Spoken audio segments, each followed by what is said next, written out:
Voici un petit tutoriel rapide sur l'utilisation de Moodle. Il est important de savoir qu'un enseignant qui veut avoir accès à ses cours et à ses étudiants doit attendre que la base de données Clara soit importée et synchronisée dans Moodle. Cependant, vous pouvez en tout temps faire une demande auprès du service technopédagogique pour la création de cours sans étudiants.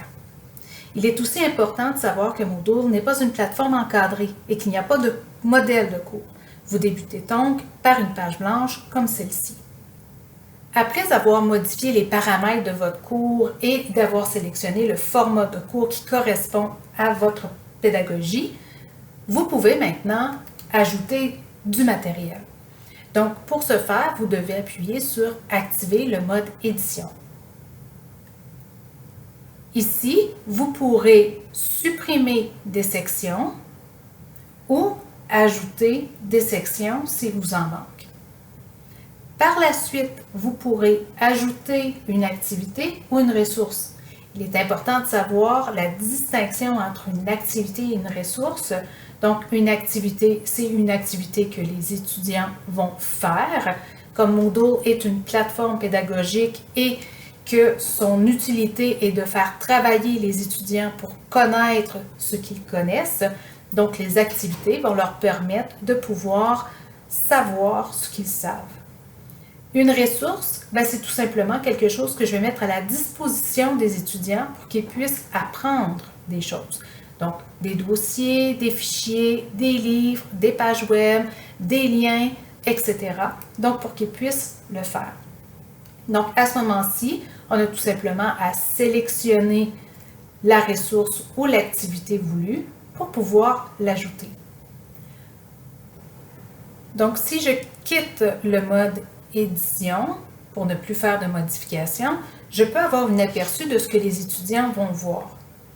Si je veux voir ce que les étudiants vont voir, en cliquant au haut sur mon nom, j'ai la possibilité de prendre le rôle et ainsi prendre le rôle d'un étudiant. Donc, en appuyant sur « Étudiant », je vais voir ce que les étudiants voient. Je ne peux cependant pas faire les examens ou faire les tests comme eux, parce que je ne suis pas un étudiant, je fais juste voir ce qu'un étudiant voit. Je veux revenir, je reclique sur mon nom et je retourne à mon rôle principal pour être sûr de pouvoir refaire des modifications. Si je vous montre d'autres cours, donc si je vais dans Parcours FAD, par exemple, qui est un cours que j'offre à des enseignants sur la pédagogie. Donc, ce que j'ai fait, moi, c'est que dans ce modèle-ci, les paramètres de mon cours et le format de mon cours est le format tuile. Donc, ça me permet ainsi de pouvoir avoir le format d'image que j'avais au début. Présentement, la progression, elle est cachée et le barre de filtrage est caché aussi. Donc, si je reviens au cours, lorsque les étudiants cliquent sur une section, à ce moment-ci, ils vont voir la ressource qui s'appelle H5P, donc que j'ai programmée. Donc, on a la possibilité de voir du texte, on a la possibilité de voir des vidéos et à certains endroits, ils vont avoir des ressources à compléter. Donc, c'est des documents en ligne que je vais pouvoir avoir accès et que les étudiants vont pouvoir compléter.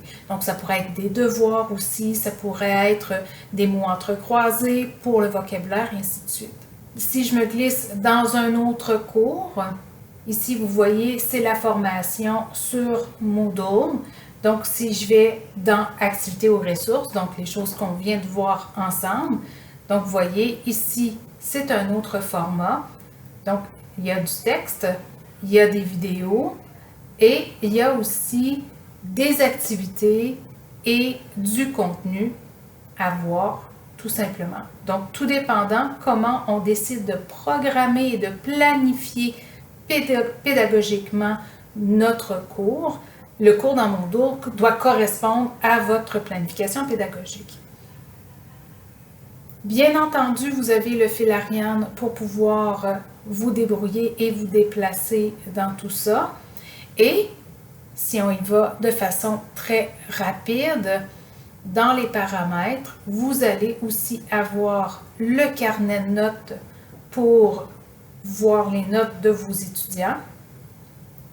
Et vous pouvez avoir accès à certains rapports aussi pour pouvoir voir les activités, la participation, les statistiques et les journaux correspondant à certaines activités du cours pour voir si les étudiants ont fait, réalisé et produit ces documents-là et même aller voir si les documents ont été lus.